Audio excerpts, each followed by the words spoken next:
কদ্দুস যাস না বাজারে, বাজার কেউ নিস না, যা বউটা দেখেন কি জামাইকে, কদ্দুস যাস না বাজারে। দেখেন আবার যারা কদ্দুস আছেন রাগ করেন না, আবার কথার কথা বললাম।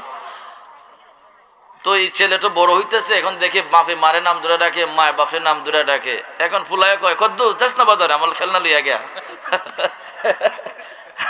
হে আকলিমা আমার হসাই দে। এখন বাপ আর বউ দুইজন বিপদে পড়লো, আরে এটা যদি নষ্ট হয়ে গেছে, এটা হইলো, এ আমার বাপও ডাকে না, তোমার মাও ডাকে না,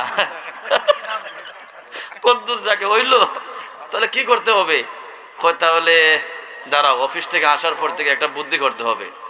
শোনো, যতক্ষণ পর্যন্ত আমরা বাসায় থাকবো, তুমি আমার আব্বু ডাকবো, আমি তোমার আম্মু ডাকবো, তাহলে শিক্ষা ফেলাই দিব। এছাড়া তো শিখবে না, কারণ এত কদ্দুস শিক্ষা ফেলাইছে। ভাইরা আমার, বাচ্চাদের ইমাম গাজ্জালির কথা কিন্তু আমি কিছুদিন আগে এই শিশুর অধ্যায়টা পড়লাম। এদের মেধাটা, ব্রেনটা খোদাই পাথরের মতো। ওখানে সুন্দর ভাষা ব্যবহার করুন, আপনার স্ত্রীকে সুন্দর নাম ধরে ডাকেন, বা প্রয়োজন নাম ছাড়া ডাকেন, সন্তানের নাম ধরে ডাকেন, আবদুল্লাহর মা, অমুকের মা, তমুকের মা, এইভাবে ডাকেন। এই বাচ্চার মেধাটা এত দামি, ছোট্টবেলায় একদম কাঁচা মাটির মতো। কাঁচা মাটি দিয়ে আপনি যা মন চায় তা বানাইতে পারেন, মাটি যখন শক্ত হয়ে যায় এটা ছাড়লে ভেঙে যায়।